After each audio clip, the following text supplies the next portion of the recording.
ఎవరైనా చౌదరి సైకిల్ వెళ్తే నేను దేవుళ్ళు మనసులో అనుకోని ప్రభు నాకు ఒక సైకిల్ ఉంటే బాగుండు అనుకునేవాడు. అలాంటి పరిస్థితిలో ఉన్న ఈ రోజు ఫ్లైట్లో తిరుగుతున్నాం. దేవుని కృప అది.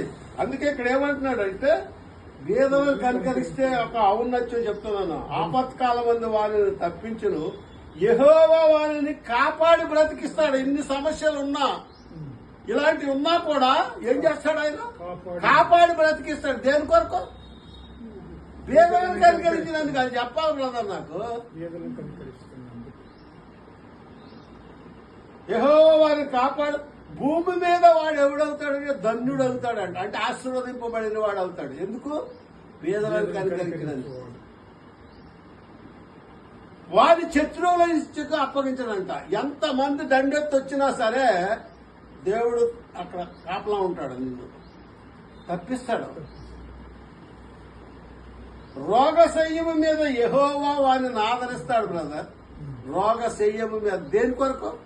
ఎందుకు ఆదరిస్తాడు? బీదలను కనికరించినందుకు. రోగము కలుగుగానే నీవే స్వస్థపరచు. రోగము కలుగగానే, 3వ వచనం, రోగము కలుగగానే నీవే వారిని స్వస్థపరచు. ఇది బీదలను కనికరించే వచ్చే మేము అనుభవించి చెప్తున్నాం. ఒక్కసారి చెప్తాను, పేదోళ్ళు ఎలాంటి వాళ్ళు, పేదరికంలో ప్రేమ ఎలా ఉంటుందో నేను చెప్తాను చూడు. పల్లెటూరులో వెళ్తే మా ఊర్లో ఇంకా కూలి పని చేసుకునే వాళ్ళు ఉన్నారు, మా రక్త సంబంధులు. నిడదవాళ్ళు, దేవారం, తాడేపెలుగుడు, తణుకు, అది అక్కడ నిడదవాళ్ళు. తర్వాత రాజమండ్రి. అప్పుడు వెళ్తే ఎప్పుడైనా నేను వెళ్ళాను అనుకో మిలిటరీలో నుంచి, అన్నొచ్చాడు అని వాళ్ళ దగ్గర డబ్బులు లేకపోయినా ఎవరి దగ్గర తీసుకున్నాను. 2 కోడిగుడ్లు, ఎర్రొయ్యలు ఉంటాయి కదా, ఆ కోడిగుడ్లు వండి ఎర్రొయ్యలు వేసి సూపర్ గా చేస్తాను బ్రదర్. కోడిగుడ్డు ఎర్రొయ్యలు ఎప్పుడైనా తిన్నారో లేదో, నాకు చాలా ఇష్టం. ఎగ్స్, ఎర్ర రొయ్యలు, ఆ 2 అంత ప్రేమ చూపిస్తారు వాళ్ళు. ధనవంతుడి ఇంటికి వెళ్ళు, మా తోలేడు ఉన్నారు, రీజనల్ మేనేజర్ తోడేడు, వాళ్ళ ఇంటికి వెళ్తే ఇంటికాడ కూర్చుంటే నీళ్లు కూడా ఇమ్మని చెప్పరు. సర్వెంట్ ఉంటే ఏదో ఒక నీళ్లుగా అని చెప్తారు. ధనవంతుడికి పేదోడికి అదే తేడా. అందుకే పేదలను కనుకరించేవాడు ధన్యుడు అని ఇందులో ఒక సామెత, గరీబ్ కా దవా లాఖ్ రూపీ కా దవా. ఆడు తిని, పేదోడు తిని నీ కడుపు చల్లగా ఉందా అన్నాడంటే ఆయన కుటుంబం ఆశీర్వదిస్తాం పడతాడు.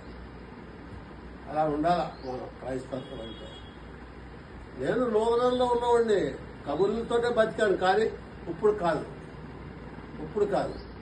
నేను ఎవరి దగ్గర 5 పైలు తీసుకొని చీరాల, బాపట్ల, తెనాలి, రాజమండ్రి అని తిరుగుతాను. ఎవరి దగ్గర 5 పైలు తీసుకోను. మా భార్య కవర్లో డబ్బులు పెట్టి పేస్ట్ చేసి ఇస్తుంది, పాస్టర్ గారికి ఇచ్చి సువార్త చేసి రమ్మని. ఆయన నాకివ్వాలా లేదా మేము ఆయనకి ఇవ్వాలా?